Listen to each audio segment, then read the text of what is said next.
के नाम पर अनुशासन का खून भंग कर दिया संघ को। कैसा चढ़ा जुनून, कैसा चढ़ा जुनून। मात्र पूजा प्रतिबंधित कुटिल कर रहे केशव कुल की कीर्ति कलंकित। कह दी कविराय तोड़ कानूनी कारा, गूंजेगा भारत माता की जय का नारा। नमस्कार, 5 का प्राइम टाइम देख रहे हैं मेरे साथ। मैं हूं शंकर दत्त पंत। यह कहानी राजनीति के रण में धर्म नीति की है। यह कहानी कपट के दौर में कविता की है। यह कहानी होशियारी के वक्त में सच बोलने की हिम्मत की है। यह कहानी सियासत में शब्दों की शालीनता की है। यह कहानी सियासत के उस शिखर पुरुष की है जो समय के 2 हिस्सों में बांटता है। यह कहानी भारत के उस भीष्म पितामह की है जो भाग्य बदलने का मादा रखता है। यह कहानी उस शख्स की है जिसने इस भूखंड की सियासत को अपने सामर्थ्य से ऐसा साधा कि समय भी उसका शुभ चिंतक बन गया। यह कहानी आजादी के बाद राजनीति के 5 दशकों के पंच की है। यह कहानी है अटल बिहारी वाजपेयी की। नमस्कार, मैं हूं शंकर दत्त पंत और आप देख रहे हैं हमारी खास पेशकश। पर अनुशासन का खून भंग कर दिया संघ को। कैसा चढ़ा जुनून, कैसा चढ़ा जुनून। मात्र पूजा प्रतिबंधित कुटिल कर रहे केशव कुल की कीर्ति कलंकित। कह दी कविराय तोड़ कानूनी कारा, गूंजेगा भारत माता की जय का नारा। चाहे कोई भी स्थिति हो, कोई भी परिस्थिति हो, चाहे राजनीति का कोई भी रण हो, चाहे सियासत का कोई भी मोड़ हो, अटल ने वही किया जो सही था और वही कहा जो सच था। देखिए रिपोर्ट। हार नहीं मानूंगा, रार नहीं ठानूंगा, काल के कपाल पर लिखता मिटाता हूं, गीत नया गाता हूं, गीत नया गाता हूं। शब्द अटल, संघर्ष अटल, विश्वास अटल, मर्यादा अटल, कर्तव्य अटल, धर्म अटल, मर्म अटल, जीवन अटल, मैं अटल। 2500 साल गुजर चुके किताबों में दर्ज उस कहानी को जब प्लूटो ने राजनीति में एक ऐसे राजा की कल्पना की थी जो जमीन पर नहीं जनता के दिलों पर राज करे, जो सरहदों से ज्यादा शांति के विस्तार की बात करे, जो दुश्मनी से ज्यादा दिलों की दोस्ती की बात करे और जो रण से ज्यादा राजधर्म की बात करे। यह शायद संजोग ही था कि प्लूटो की परिकल्पना के सबसे करीबी नायक का जन्म साल 1924 के दिसंबर महीने की उसी तारीख को हुआ जिस रोज शांति के एक देवदूत ने इस दुनिया में अपना कदम रखा था। कृष्ण बिहारी ने भी कभी नहीं सोचा होगा कि ग्वालियर की गलियों में बड़ा हो रहा उनका बेटा अपने शब्दों की संजीदगी से सियासत को ऐसे साधेगा कि यह देश उसका दीवाना हो जाएगा। कलम की रोशनाई को कविता में डुबोने का हुनर अटल ने अपने पिता से ही पाया था। खून क्यों सफेद हो गया, भेद में अभेद खो गया, बट गए शहीद गीत कट गए, कलेजे में कटार कड़ गई, दूध में दरार पड़ गई। खेतों में बारूदी गंध, टूट गए नानक के छंद। खेतों में बारूदी गंध, टूट गए नानक के छंद। सतलुज सहम उठी व्यतीत सी वितस्ता है, बसंत से बहार झड़ गई, दूध में दरार पड़ गई। अपनी ही छाया से वैर, अपनी ही छाया से वैर, गले लगने लगे हैं गैर। खुदकुशी का रास्ता, तुम्हें वतन का वास्ता, बात बनाए बिगड़ गई, दूध में दरार पड़ गई। कॉलेज के दिनों में ही अटल का लिखा लोकप्रियता का पैमाना बनने लगा। उनके भाषण भारी भीड़ खींचने लगे। एक छोटे से छात्र नेता के चर्चे दूर दूर की दहलीजों पर दस्तक देने लगे और जवानी की दहलीज पर खड़े अटल ने कानपुर का रुख कर लिया। यहाँ के डीएवी कॉलेज से राजनीति शास्त्र की पढ़ाई पूरी करने के बाद अटल ने कानून की क्लास में दाखिला तो लिया, लेकिन एक गुलाम देश के दर्द को देखकर पढ़ाई बीच में ही छोड़ दी। तब की उनकी कविताओं में उनके विचार साफ सुनाई देते हैं। ये वो वक्त था जब अटल का परिचय राष्ट्रीय स्वयंसेवक संघ से हुआ और फिर वो उसी के होकर रह गए। तब की उनकी कविताओं में उनके विचार साफ सुनाई देते हैं। मैं शंकर का वह क्रोधा नल कर सकता जगती क्षार क्षार डमरू की वह प्रलय ध्वनि हूँ जिसमें नचता भीषण संहार रणचंडी की अतृप्त प्यास। मैं दुर्गा का उन्मत्त हास, मैं यम की प्रलयंकर पुकार, जलते मरघट का धुआंधार, फिर अंतरतम की ज्वाला से जगती में आग लगा दूं मैं। यदि धधक उठे जल थल अंबर, जड़ चेतन तो कैसा विस्मय। हिंदू तन मन हिंदू जीवन रग रग हिंदू मेरा। साल 1951 में पंडित दीनदयाल उपाध्याय की नजर अटल की तरफ गई और उन्होंने अटल को कानपुर से लखनऊ बुलाकर राष्ट्र धर्म की कमान सौंप दी। इसी साल श्यामा प्रसाद मुखर्जी ने भारतीय जनसंघ की नींव रखी और इसी के साथ अटल ने संस्थापक सदस्य की हैसियत से सियासत की सीढ़ियों पर अपना पहला कदम बढ़ाया। 1953 में श्यामा प्रसाद मुखर्जी की मौत से अटल बेहद आहत हुए, लेकिन तब तक राजनीति की रपटीली राहों पर बढ़ने का अटल का फैसला हो चुका था। 1957 के दूसरे आम चुनाव में 33 साल के वाजपेयी ने बलरामपुर से किस्मत की बाजी लगाई और जीतकर पहली बार देश की सबसे बड़ी पंचायत में पहुंचे। उस साल जनसंघ के हिस्से में महज 4 सीटें ही आई थी। शब्दों का ये सरस्वती पुत्र अब सियासत में अलग मुकाम बना रहा था, लेकिन कविता का कोमल भाव उसने कभी नहीं छोड़ा। कलम ने उनकी सियासत को बड़ी गहरी संवेदना से संवारा। काल के कपाट पर लिखने और मिटाने का संकल्प लेकर चले अटल ने जैसे हार न मानने की कसम खाई थी। टूटे हुए सपने की सुने कौन सिसकी, टूटे हुए सपने की सुने कौन सिसकी, अंतर को चीर व्यथा पलकों पर ठिठकी, हार नहीं मानूंगा रार नहीं ठानूंगा, काल के कपाल पर लिखता मिटाता हूँ, गीत नया गाता हूँ, गीत नया गाता हूँ। अपने हुनर से हर बार नया गीत लिखने वाले इस गीतकार की समय ने कई परीक्षाएं ली। काल के काल चक्र ने मुखर्जी के बाद पंडित दीनदयाल उपाध्याय को भी छीन लिया और 43 साल के अटल युवा कंधों पर जनसंघ की बड़ी जिम्मेदारी आ गई। लेकिन तमाम झंझा बातों के बीच पद प्रतिष्ठा के गुमान से कोसों दूर अटल अपनी पार्टी की पहचान बनाने में तन मन से जुटे रहे। 1975 में तानाशाही और भ्रष्टाचार के भंवर में फंसी इंदिरा सरकार ने आपातकाल की घोषणा कर दी और लूट रहे लोकतंत्र की एक शाम को अटल गिरफ्तार हो गए। 1977 की जनवरी में आपातकाल के अंधेरे का अंत हुआ और गुम हो रहे गणतंत्र की चौखट पर चुनावों की दस्तक हुई। जयप्रकाश नारायण के साथ संघर्ष कर रही जनता पार्टी को चुनावों में जनमत मिला और मोरारजी देसाई के मंत्रिमंडल में अटल को मिली विदेश मंत्रालय की जिम्मेदारी। उस छोटे से कार्यकाल में अटल ने पूरी दुनिया को भारत के अतीत की गौरव गाथा और भविष्य की आकांक्षाओं से अवगत कराया। There are forces outside our country that believe that they can use terror to unravel the territorial integrity of India. They wish to show that a multi-religious society cannot exist. They pursue a task in which they are doomed to fail. 2 साल बाद महत्वाकांक्षाओं और अंतर विरोधों से मोरारजी सरकार का अंत हो गया और इसी के साथ खत्म हो गई चुनाव के मैदान में इंदिरा को चुनौती देने की एकमात्र संभावना। जनता की उम्मीदों का यह अंत अटल को भीतर से जख्मी कर गया।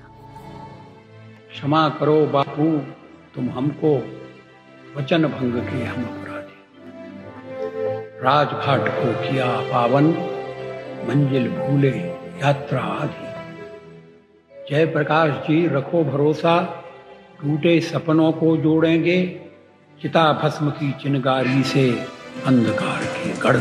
1980 में जनता पार्टी के बचे कुचे नेता एक बार फिर एकजुट हुए और भारतीय जनता पार्टी का जन्म हुआ और एक बार फिर इसकी जिम्मेदारी उसी शख्स को सौंपी गई जिसकी लगन, निष्ठा और सियासत की समझ सवालों से परे थी। बीजेपी के पहले ही अधिवेशन में अटल ने इस नई नवेली पार्टी के लिए उच्च आदर्शों की बड़ी और ऊंची रेखा खींच दी।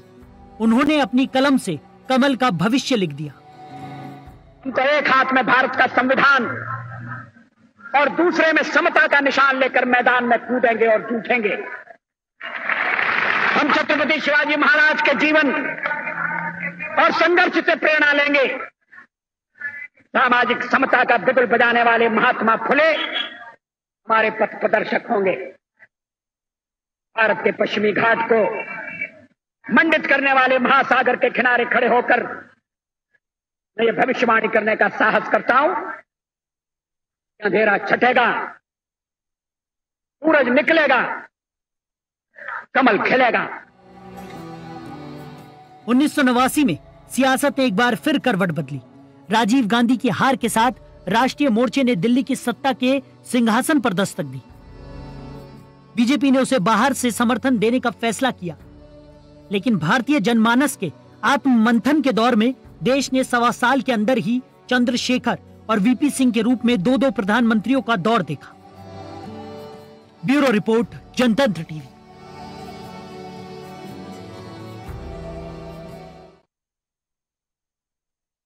उन्नीस के उस मंडल और कमंडल के उस दौर में भी जब राजनीति पर कलंक की कालिख गहरी हो रही थी, तब भी वाजपेयी के वजूद को किसी ने छूने की हिम्मत नहीं की। 1996 के चुनाव में बीजेपी को पहली बार सत्ता में आने का मौका मिला और सियासत का शिखर पुरुष पहली बार सत्ता के सर्वोच्च पद पर आसीन हुआ।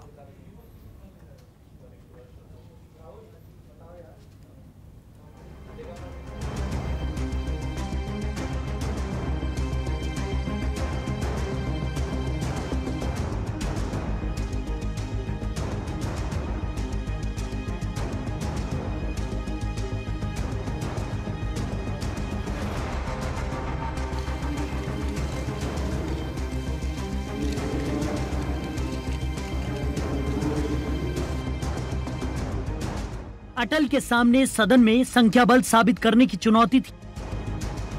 विश्वास मत पर बहस के दौरान उस दिन का उनका ये संबोधन देश के सबसे असरदार भाषणों में शुमार है। हर कठिन परिस्थिति में से भारत का लोकतंत्र बलशाली होकर निकला है और मुझे विश्वास है कि परीक्षा में से भी बलशाली होकर निकलेगा।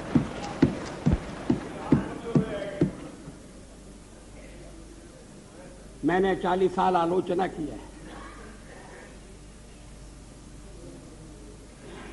आज भी अधिकांश में आलोचना सुनना पड़ी है। सांप्रदायिकता के आरोपों पर एक हुए विपक्ष की वजह से वाजपेयी से बहुमत का आंकड़ा बहुत दूर हो गया और उनकी सरकार सिर्फ 13 दिनों में ही गिर गई। जब आप उन पर निर्भर हो जाएंगे, अभी तो मैं नहीं जानता, पहले चर्चा हुई थी, कुछ शर्तें लगाई जा रही, फिर चर्चा हुई कि कोऑर्डिनेटिंग कमेटी बनाना पड़ेगी। फ्लोर पर भी हम लोग कोऑर्डिनेशन करते हैं, उसके बिना तो सदन नहीं चलता। आप सारा देश चलाना चाहते हैं, बड़ी अच्छी बात है, हमारी शुभकामनाएं आपके साथ हैं। हम अपने देश की सेवा के कार्य में जुटे रहेंगे। हम संख्या बल के सामने सर झुकाते हैं और आपको विश्वास दिलाते हैं कि जो कार्य हमने अपने हाथ में लिया है वो जब तक राष्ट्रीय उद्देश्य पूरा नहीं कर लेंगे तब तक विश्राम से नहीं बैठेंगे, तब तक आराम से नहीं बैठेंगे। अध्यक्ष महोदय, मैं अपना त्यागपत्र राष्ट्रपति महोदय को देने जा रहा हूं। देश के संसदीय इतिहास में ये सबसे कम दिन चलने वाली सरकार साबित हुई, लेकिन तब अटल देश के जनमानस में अपने लिए एक बहुत बड़ी जगह बना चुके थे। मैं उन सबको धन्यवाद देना चाहता हूं। ये सदन चर्चा के लिए है, जरूर शांतिपूर्ण चर्चा के लिए, संयमित चर्चा के लिए, तर्कपूर्ण चर्चा के लिए। कुछ मित्रों का प्रयत्न था कि कोई चर्चा न हो, तत्काल वोट ले लिया जाए और वो यहां से निकलते ही कुर्सी पर जाकर बैठ जाए। 1998 के आम चुनावों में वाजपेयी के वजूद ने अपना असर दिखाया और बीजेपी सबसे बड़ी पार्टी बनकर उभरी। 13 दलों के गठबंधन से एनडीए की नींव पड़ी और अटल ने दूसरी बार राष्ट्रपति भवन के प्रांगण में प्रधानमंत्री के पद और गोपनीयता की शपथ ग्रहण की। स्वभाव से बेहद शांत वाजपेयी की सरकार का पहला महीना भी ठीक से नहीं गुजरा था कि उसने ऐसा धमाका किया कि पूरी दुनिया भौचक्की रह गई। 2 दिनों के अंदर परमाणु परीक्षणों के 5 विस्फोटों से पोखरण थर्रा उठा सारी दुनिया के सामने भारत ने अपनी परमाणु शक्ति का धमाकेदार परिचय दिया था। और फिर वही हुआ जिसका अंदेशा था। अमेरिका समेत कई महाशक्तियों ने भारत पर कई प्रकार के प्रतिबंध लगा दिए, जिसको दरकिनार करते हुए अटल ने आर्थिक विकास के रास्ते पर देश को आगे बढ़ाया। जय जवान जय किसान के नारे को अटल ने एक कदम और आगे बढ़ाया। वाजपेयी हिंदुस्तान की हथेली पर विकास की गाड़ी लकीरें खींच रहे थे। देश उन्नति की राह पर सरपट दौड़ रहा था। हिंद का डंका सारी दुनिया में बज रहा था। लेकिन सियासत का ये सूरमा इतने से ही संतुष्ट नहीं था। वो सरहदों पर उठी हुई संगीनें नहीं, बल्कि शांति चाहता था। वो सीमाओं पर सेनाओं का शक्ति प्रदर्शन नहीं, बल्कि झुकी हुई बंदूकें और मधुर संगीत चाहता था। अटल की सी राह ने नई राह बनाई और वो दोस्ती की बस में सवार अपनी बाहें फैलाए पाकिस्तान पहुंच गए। दुनिया उन्हें अचरज भरी आंखों से निहार रही और मंद मंद मुस्कान के साथ अटल अपने दुश्मन को दोस्ती का सबक सिखा रहे थे। विभिन्नताओं और विरोधों को एक भाव और एक सांस से साधने वाले अटल देखते ही देखते सबके अजीज हो गए। लेकिन अभी उन्हें एक और अग्नि परीक्षा से गुजरना बाकी था। सियासत के इस चाणक्य के लिए समय ने एक चक्रव्यूह बनाया और वादा खिलाफी का आरोप लगाकर जयललिता ने सरकार से अपना समर्थन वापस ले लिया। 13 महीनों के बाद वाजपेयी सरकार एक बार फिर अल्पमत में आ गई और मौके की ताक में बैठा विरोधी खेमा एकजुट होने लगा। हाशिए पर आए राजनेताओं ने रणनीति बनाई और संसद में शक्ति प्रदर्शन के दौरान वाजपेयी सरकार को मिली सिर्फ और सिर्फ एक वोट से शिकस्त। जोड़ तोड़ के सारे औजारों को आजमाने के बाद भी कोई दल सरकार बनाने की हालत में नहीं था। लिहाजा वाजपेयी कार्यवाहक प्रधानमंत्री बने रहे। इधर एक बार फिर देश में चुनावों की चकबंदी हो रही थी। उधर हमारा पड़ोसी हमारी ही पीठ में छुरा भोंकने का षड्यंत्र रच रहा था। कुछ चोटियों पर पाकिस्तान के घुसपैठियों ने कब्जा कर लिया और सीमा पर सैनिकों की बंदूकें फिर से तन गई। वाजपेयी ने शत्रुओं को सबक सिखाने का आदेश दिया और जवान अपनी जान की बाजी लगाकर दुश्मन का दम तोड़ने निकल पड़े। भारतीय सेना की इस ऑपरेशन विजय की शौर्य गाथा ने दुनिया भर की सेनाओं के पैमाने को बहुत छोटा कर दिया। सेना ने अपने बाहुबल और बलिदान से दुश्मन के दिल को दहला दिया। लगभग 3 महीने तक चले संघर्ष के बाद दुश्मनों ने अपनी हार स्वीकार कर ली और हमारे सैनिकों ने उनकी सीमाओं तक खदेड़ आए।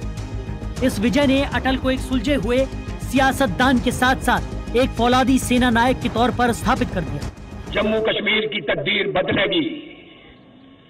मैं दिल्ली में बैठकर ये भविष्यवाणी कर सकता हूं और आपको ये भरोसा देने के लिए आया हूं कि दिन बदल रहे हैं, मौसम बदल रहे हैं, बहारें फिर से आएंगी, इसमें कोई शक नहीं है। लेकिन हम मिलकर काम करें, कंधे से कंधा लगाकर। जमहूरियत, इंसानियत और हम कश्मीरियत को बचाएं। युद्ध में विजय के बाद अब चुनौती चुनावों की थी और अटल इसमें भी खरा सोना ही साबित हुए। 1999 में जनता जनार्दन से समर्थन पाने में वो सफल रहे और इस नायक ने तीसरी बार भारत को अविभाज्य रखने की कसम खाई। अटल के मन में अभी भी एक उथल पुथल जारी थी। कारगिल और कंधार की कचोट के बावजूद उन्होंने शांति की खातिर पाकिस्तान की सदर सियासत को भारत आने का न्योता दिया। आगरा में शिखर सम्मेलन का आयोजन हुआ। वाजपेयी ने बातचीत की टेबल पर मुशर्रफ से कटुता को निकटता, संदेह को सहायता और बैर को विनम्रता में बदलने की अपील की, लेकिन परवेज ने इसकी परवाह नहीं। बातचीत फेल हो गई। 23 दिसंबर 2001 को पाकिस्तान से आए आतंकियों ने हमारे लोकतंत्र के मंदिर पर हमला बोल दिया। जवानों ने अपनी जान की बाजी लगाकर उनके नापाक इरादों को जमींदोज कर दिया और दहशतगर्दों को उनके दुस्साहस के लिए सजाए मौत का दंड दिया। अपने 6 साल के शासन में अटल ने साफ सुथरे शासन और जवाबदेही की ऐसी मिसाल पेश की जो आज की सरकारों के लिए भी सबसे बड़ी नजीर है। अपने हित से पहले अपने दल और दल से पहले अपने देश की फिक्र करने वाले अटल ने कभी कोई परवाह नहीं। 2004 के आम चुनावों में जब उनकी पार्टी की अप्रत्याशित हार हुई, तब भी उसे अटल ने उतनी ही सहजता के साथ लिया और अपने देश के लिए अपनी हड्डियां गलाने वाले इस दधीची ने सियासत को अलविदा कह दिया। ब्यूरो रिपोर्ट, जनतंत्र टीवी। अटल बस एक नाम नहीं है, बल्कि सियासत की सबसे बड़ी धुरी है। उन्होंने राजनीति में उच्चतम आदर्शों की ऐसी लकीर खींची जो हमेशा के लिए मापदंड बन गई। हमारी इस खास पेशकश में आज के लिए इतना ही। आप बने रहिए जनतंत्र टीवी के साथ। नमस्कार। अनुशासन का खून भंग कर दिया संघ को, कैसा चढ़ा जुनून, कैसा चढ़ा जुनून। मात्र पूजा प्रतिबंधित, कुटिल कर रहे केशव कुल की कीर्ति कलंकित। कह दी कविराय तोड़ कानूनी कारा, गूंजेगा भारत माता की जय का नारा। खबरों के निष्पक्ष विश्लेषण के लिए सब्सक्राइब करें जनतंत्र TV and press the bell icon. Never miss any update.